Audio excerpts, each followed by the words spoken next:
Hey guys, welcome to Players Code Talks Wrestling. Little weird intro there because Mike was talking.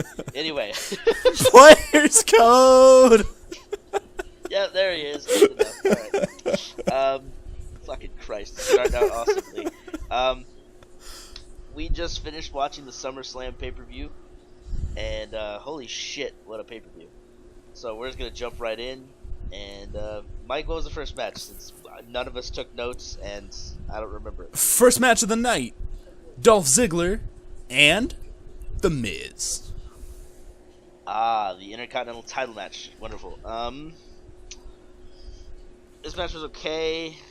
Okay. Actually, yeah. It was just okay. The end result was what made the match. True. Basically, the whole match was pretty normal. Miz dodged he basically dodged any face shots throughout the entire match. Couple close calls. Oh, Miz fucking no-sold a Famouser like a motherfucker. Like, Dolph hit him with the Famouser, and Miz immediately bounced up and hit him with the skull-crushing finale. Yep. And it was, I don't know if that was planned or what the fuck happened there, but dude, it was ridiculous. But basically, Dolph hits the zigzag, and hold on to your pants, folks.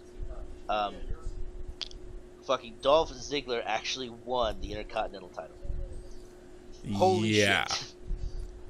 I was actually, I was shocked when the 3 count was made and Dolph walked out with the title. This is what I think. No, I didn't see that coming at all. This is what I think. WWE likes to tease the fans by oh look, Dolph might have nope. So I think it's gonna be Dolph Intercontinental Champion. Next pay-per-view, not anymore. Yeah. No, I think they might actually be recognizing that the fans want Dolph and actually giving a shit that the fans want Dolph. So hopefully we're gonna get more Dolph. Yeah, we could hope so. Oh, and referring back to our old prediction, we were wrong. Mm-hmm. The Miz lost. We were wrong. We picked the Miz to win. We picked the Miz to win this one. So we're 0 for 1 so far in our picks. Mike, what was up next? Next match of the night, Paige versus AJ Lee. This match got spoiled for me, sadly. And since I can't handle you knowing, I asked you to spoil it for me as well. And I had to tell Mike. So Mike and I knew the conclusion of this match before the match came around. Good match, really good match. Really great match. Both AJ Lee and Paige wrestled really well.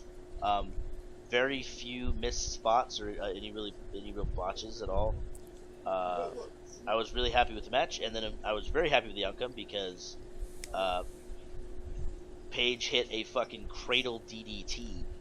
That was impressive. Countered out of the Black Widow into the cradle DDT. That thing looked like it fucking hurt. Oh, yeah. No, good match. I'm glad they put the belt back on Paige. I think it's a show of confidence in her that she can actually carry the Divas division, and they didn't have to bring AJ back to do that for her. So, I'm glad that they put the belt back on Paige.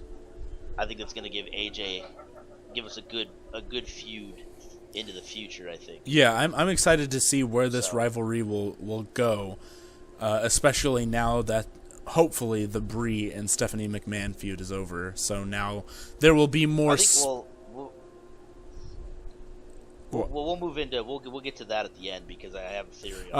Actually, I completely forgot about that. But now there will be more space for hopefully the Divas. I agree. I think it's kind of interesting that we've had and will most likely have in the future 2 simultaneous Diva storylines going at once. Yeah. So, Mike, what was the next match? The next match of the night was the flag match between Rusev and Swagger. Rusev can sell like a motherfucker. He really can. We learned that tonight with that fucking ankle. We watched him, Swagger threw him in a Patriot lock pretty much in the first 10 seconds of the match. And Rusev pretty much sold the ankle the rest of the match. He did slip up here and there, but, I mean, he kind of had to slip up just to get some of his moves in. Yeah, agreed. But no, I was really impressed by Rusev selling that ankle. Um, it was a good match. Swagger looked strong. Both guys looked good. Um, I was pretty interested by the finish, considering that it was the WrestleMania 13 finish with Stone Cold. You know, WrestleMania 13 was Bret the Hitman Hart versus Stone Cold Steve Austin in a submission match, and Stone Cold never actually tapped out. He passed out from the pain. They had to call the match. So Swagger gets put in the accolade, and Rusev's in pain because of his ankle, and Swagger never taps. Swagger just passes out from the pain.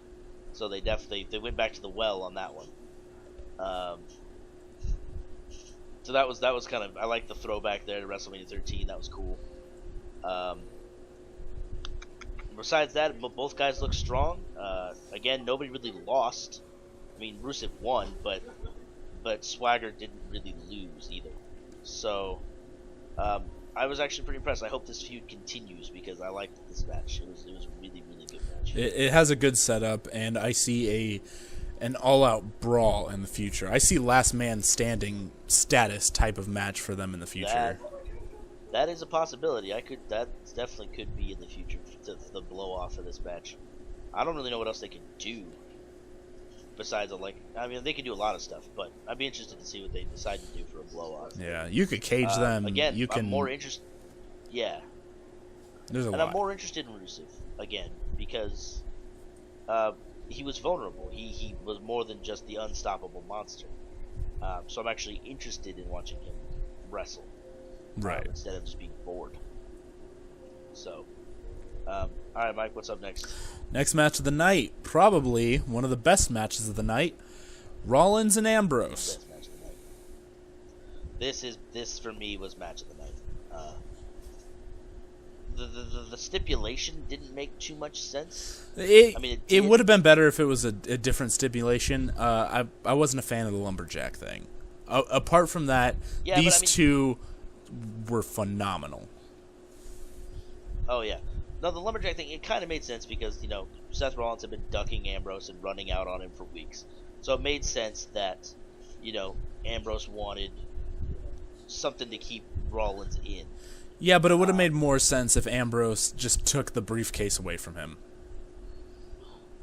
Yeah, I think they're building to that. I don't think, because of how this match ended, I don't see this feud being over, obviously, and I think we're building to that briefcase. I think that's where we're going. Yeah. Basically, what happens is these guys put on a fucking clinic. Dean Ambrose is all over this match, and it was fantastic. Seth Rollins was great.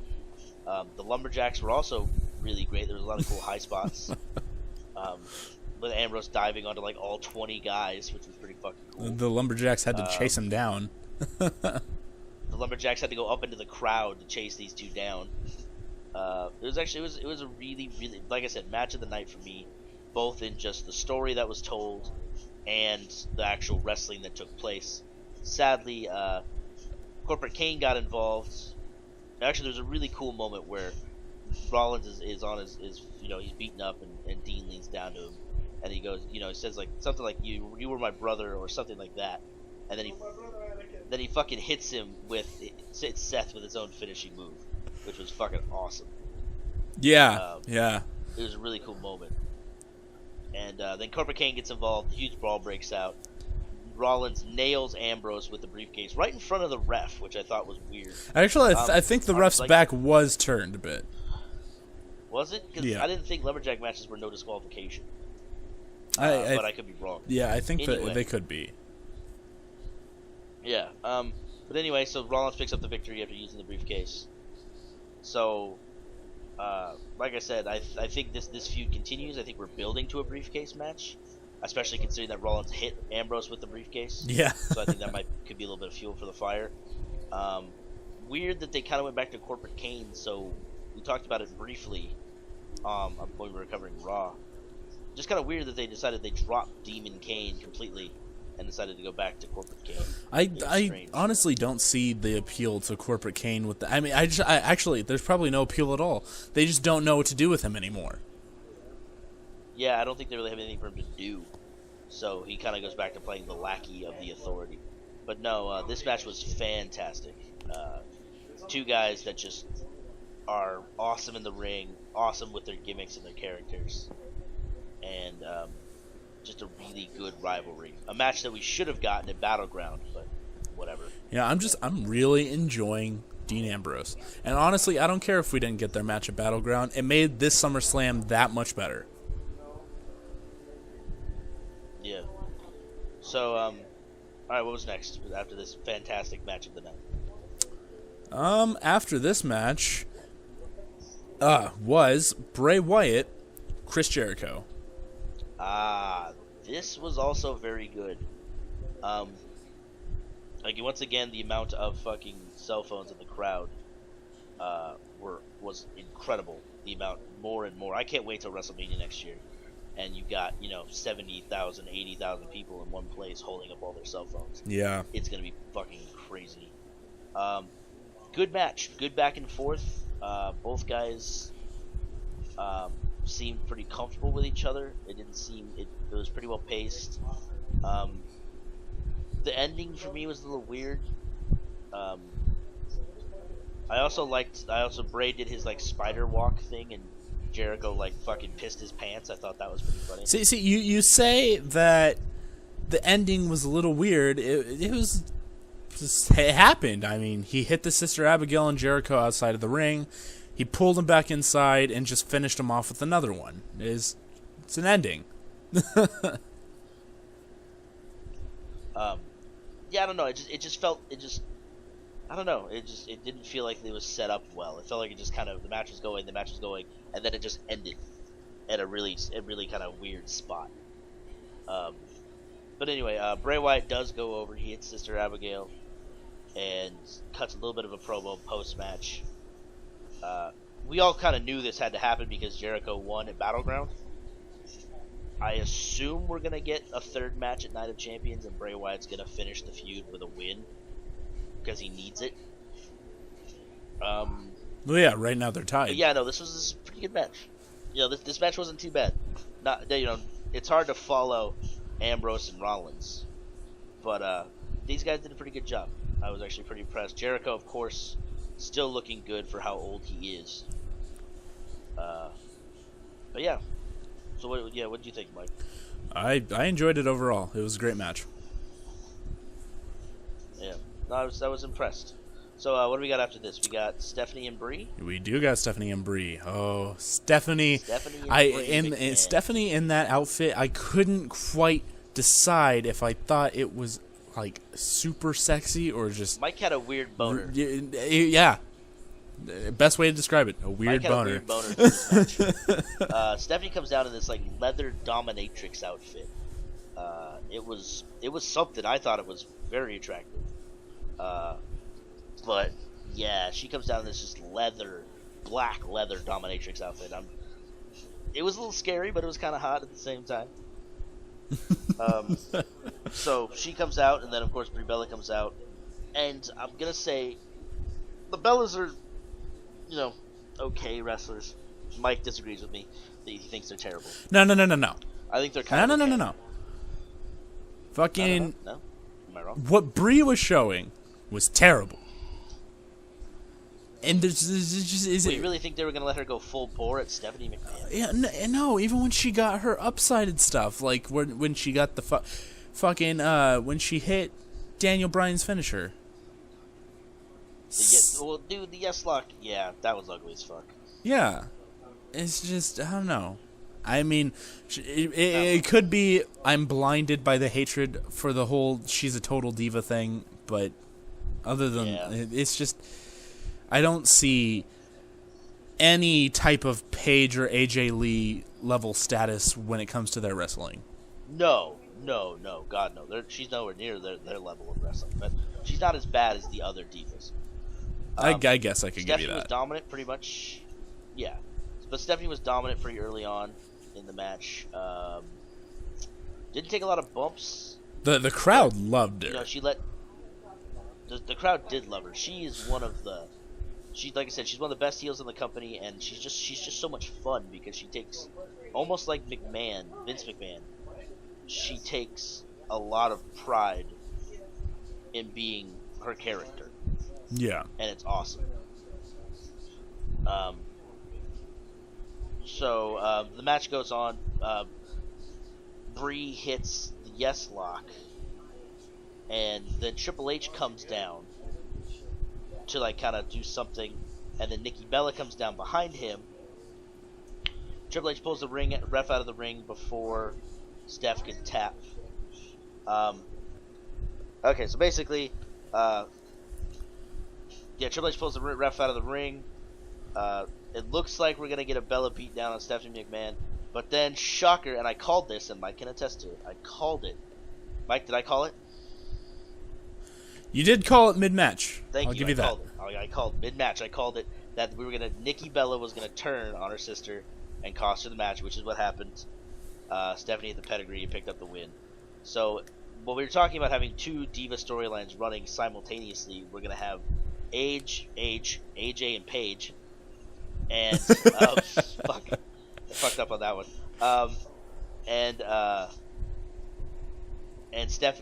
Nikki and Brie Bella as the other running feud. So the Divas division is getting some love, which is awesome, because when they can wrestle, I want to watch them wrestle, and not just because they're hot. So, yeah, I really enjoyed that match. Both Divas matches were great, and I was happy to have them on the card.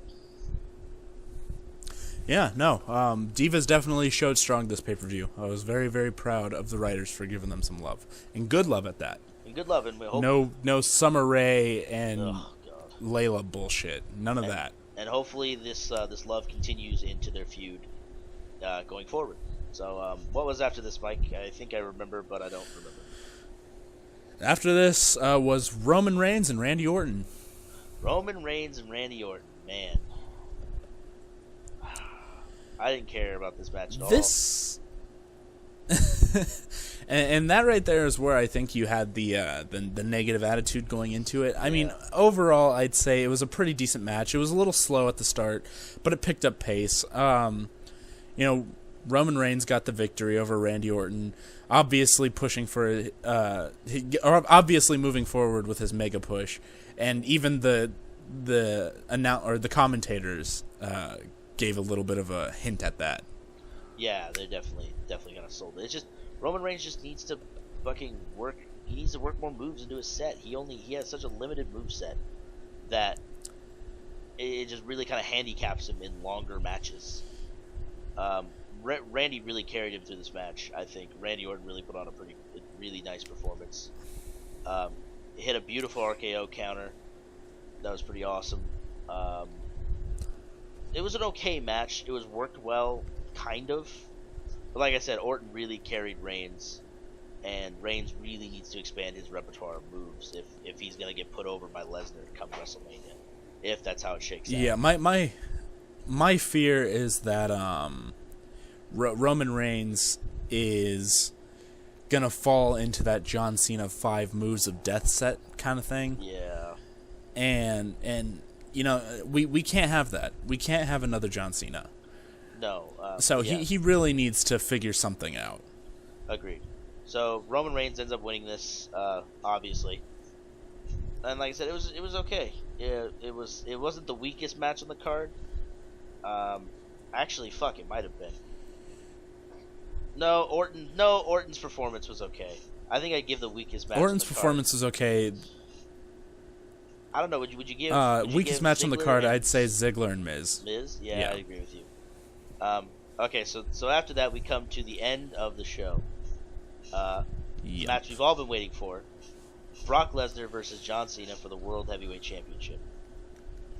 Yes. This was a squash, Mike. Yeah, it was. And anybody who thinks I'm talking about a different match or some weird twist, no, it was John Cena being squashed like Zack Ryder gets squashed. Like, John Cena went out there and did a job to Brock Lesnar. And yeah, I couldn't believe it. Brock Lesnar hit 16 German suplexes on John Cena. He hit him with the F5 in the first 45 two seconds F5s. of the match. Yeah, the first 45 seconds started of this match with F5. the finisher stored up. He had taunted in the locker room and came with the fucking finisher stored up. Well, he hit him with one in the first 45 seconds. Yeah. Okay, so this match. So yes, it was John Cena getting his ass kicked and just getting pushed around nonstop, but you really, really got to see how out of ring shape Brock Lesnar was. Brock was blowing up like a fucking hot air balloon. He was red. Yeah, he was red. Pouring off of him. You could tell this guy's on a part-time schedule. And I'm not saying he is not training and he's not working out, but there's a difference between working out and doing cardio and being in the ring, every day, 300 and some days a year. There's a difference between being conditioned and being ring conditioned, and Brock Lesnar is not ring conditioned. He was bad. And that probably could have been the reason why it was such a very slow-paced match and very heavy towards Brock Lesnar taking it out on Cena. I think I agree. I think that worked in Brock's favor because he was so gassed. But also, I think it was meant to be methodical. It was meant to be Brock Lesnar toying with Cena, taking his time, and just destroying. And that's what he did. So, do you think they're really going to push for Brock to get in better ring shape by Night of Champions? Because I mean, Cena he still does have a rematch. Yeah, that's the tough part. Because Brock is, do you think Night of Champions will be a lot more of a fast-paced and not so one-sided? I don't know. I don't know how much we're gonna see Brock wrestling on Raw or SmackDown. I don't see him getting in the ring for any reason because I don't know if in his contract he's obviously either being paid for a certain amount of matches a year or being paid a certain amount per match or whatever. So, I mean, if you're WWE, are you going to spend the money to have Brock Lesnar wrestle? Are you going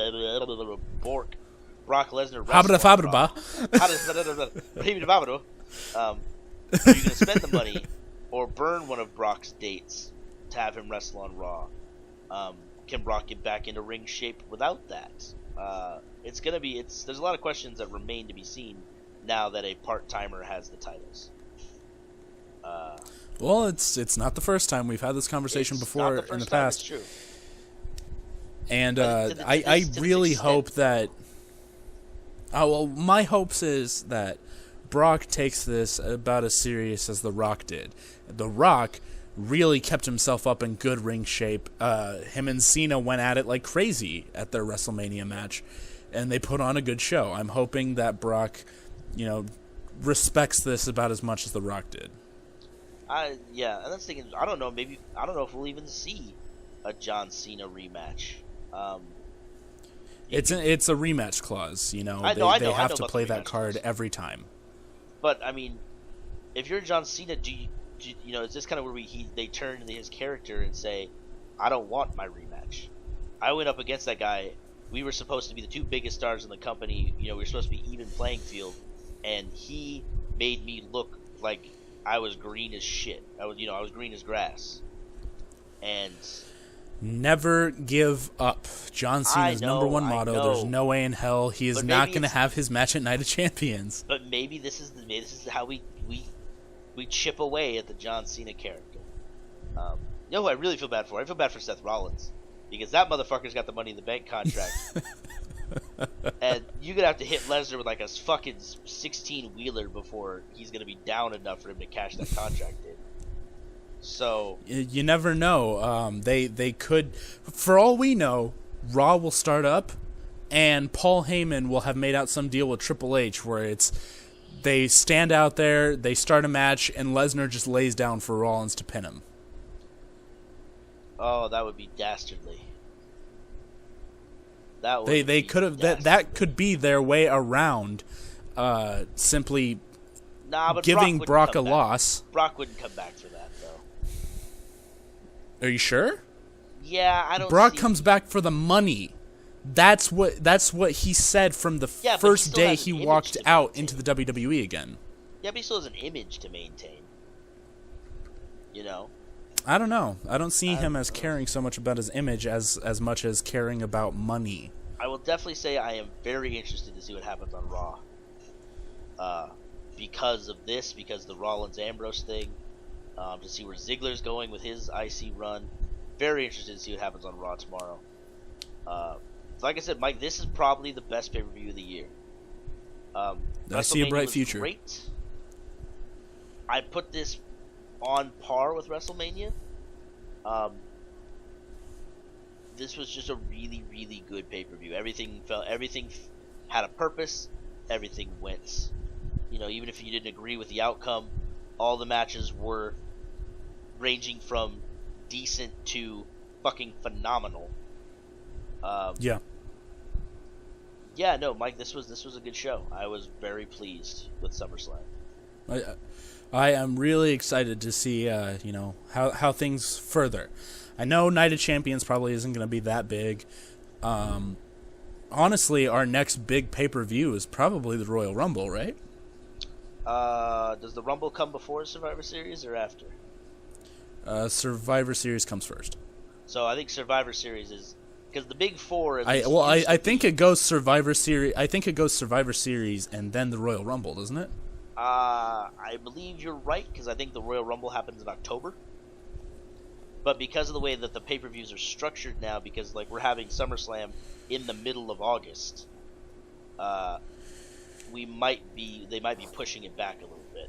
I sworn September, maybe, I don't know, we'll have to see. But it's either Survivor Series or the Rumble is our next big pay-per-view. Survivor Series is definitely going to come before the Rumble, yes, but I don't know if they're going to give it the big pay-per-view treatment. Well, that's the thing is they've kind of moved. They still kind of stick to the Big Four. It's WrestleMania, SummerSlam, Survivor Series, and the Rumble. Those have always been kind of the big since they've all existed together. They've been the Big Four shows. That's always been the big moments have always happened at those four shows. I guess so. Yeah. Yeah. Survivor Series is where I saw Batista take the belt from King Booker. Survivor Series '99, where the Big Show won his first championship off of Triple H in a triple threat with The Rock and Triple H. Well, that was when Stone Cold was taking a break. Survivor Series will be our next big show. I'm excited for Night of Champions. I'm excited for Raw. I'm excited. It's good to it's almost like being a sports fan of a team that sucks balls for so long. And you finally get... Yeah, it's like being a Raiders fan. Or, personal story, it's like being a Cowboy fan. And then you finally get a spark of good. You get that one moment that makes you feel everything could be okay. And that's where I'm at. I'm at with wrestling. I think everything is going in the right direction as of right now.